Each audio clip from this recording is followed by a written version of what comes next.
what kind of time do you spend with other people? What is it that you're doing when you're improving your mindset and having that good companionship with the people who tend to help you to feel more positive?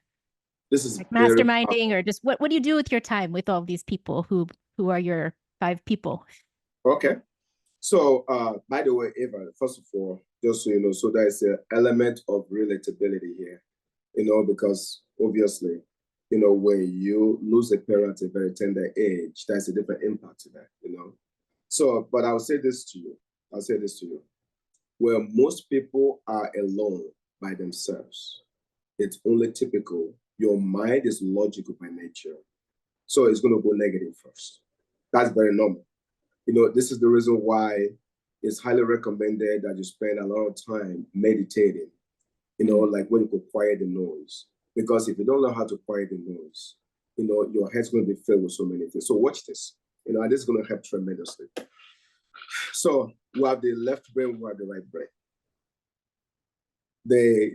As the which one, don't let me get it confused. The left brain is the logical side. That's correct. Okay, that's the logical side. So you have the conscious and the subconscious. So then you have the right. 10% of our brain, is more on the conscious level, 90% subconscious. Then the question is this: what are you feeding your mind with, and what are your thoughts? So I'm sure you've heard this many times that you are what you think. So as a man thinketh, so shall it be. It's so true. It's so true. So what we found out is this: people really can make you happy. No. The key is really you. So, like, you have to find the elements of true happiness within you, because you say the outside catches up with the inside, never the other way around. Never. So, you say in the world of quantum physics, for example, in quantum physics, or even, quantum mechanics, astrophysics, and the list goes on. There's one element we know, that every time you're thinking, and this is a unanimous thought, every time that you're thinking about something, whatever it is you're thinking about produces, some kind of a reaction. And it leaves, in fact, if you put what's it called again? Is the the ECC or ECG, heart on your head, it measures your vibration, of your thoughts. Let me tell you how advanced it is right now, Eva. You can connect that to a computer and you actually see what you're thinking. This is very scary, by the way. It's very scary that your thoughts is coming as a picture that you can see on the computer. Can you imagine when people are thinking weird stuff? Anyway, let me stay on point here.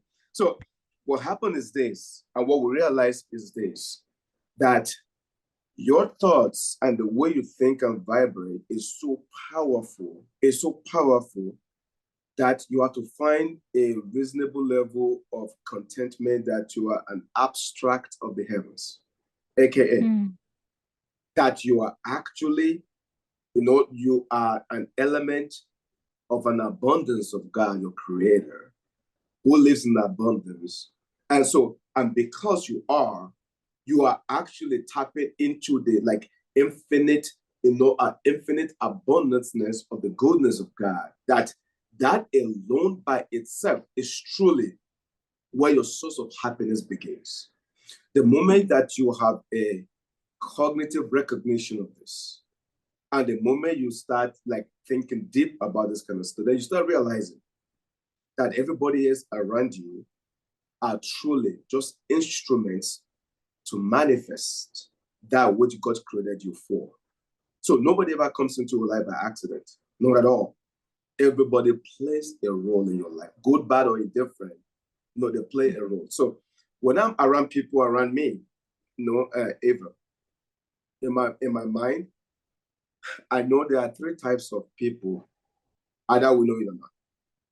That number one, you are people who you consider very, very close to you, that your inner circle type people, and those kind of people, you can call them 2:00 in the morning. And you can say, I need help, not a problem at all. They're there. It doesn't matter. They're going to be there for you. Then you have the one that's in the outer, which simply means 2:00 in the morning, you call them, guess what they say to you? They said, listen, you know what? I promise you I'm going to be there when I wake up. Right now, I can drive right now. But when I wake up, I promise, and they will.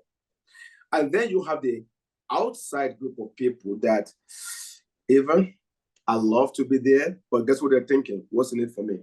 If it doesn't benefit them at all, they have no desire. So they did the calculation. All right, I got it, I'll be there. So guess what? When I'm around people, I'm looking for something we call verisimilitude. I'm looking for someone who is closer to my thought, you know, and I'm looking for someone who I feel like my frequency of vibration is connected with. I stay there for a moment because your inner spirit never lies to you. Let me say that one more time. You know how you say you have the inner voice, Eva? It never lies to you. So your inner voice is the God that is in you, talking to you. And guess what we do? We minimize it for other logical reasons because we want what we want. If you listen to it, you always know exactly the type of people you should have around you. You know how you meet someone, you're like, I just don't know something about him. I don't like his energy. That's a message. You know, you meet someone you never met them before. You're like, man, this guy is so incredibly legitimate. That's a message.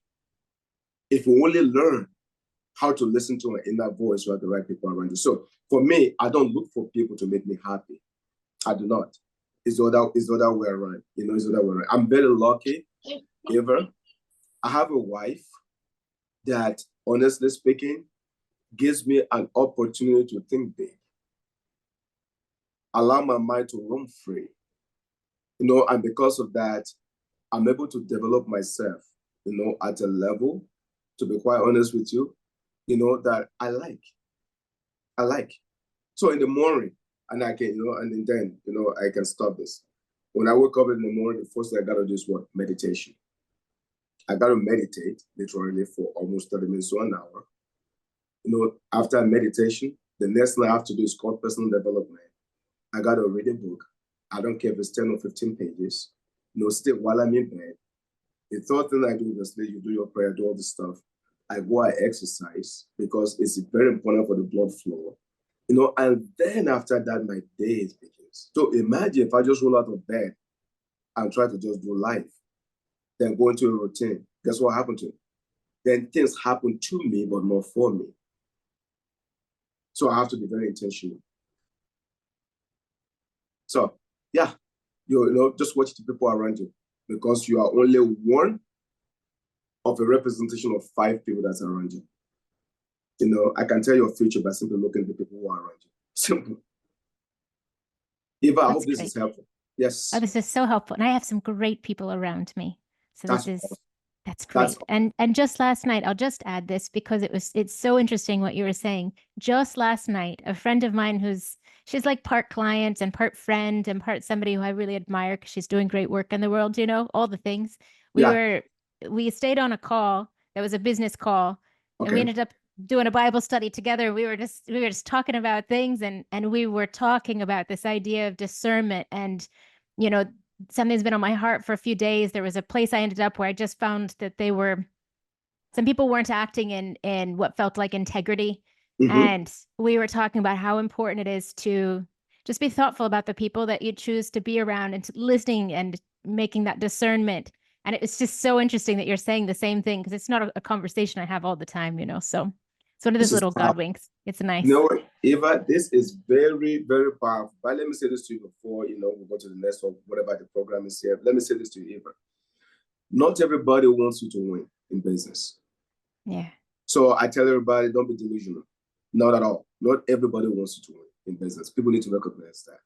There are some people that will laugh behind your back, but they can't wait to take your money away from you. You got to recognize that. It's like you have to discern that. You have to recognize that. But, you know, like my mentor once says, it's called the outs, the 4 outs or 5 outs. Number 1, you have to outthink. Number 2, you have to out-strategize. Number 3, you have to outwork. And number 4, you have to outlast your competition. If you do all 4 outs, it doesn't matter what the situation is, you're way ahead. Doesn't matter.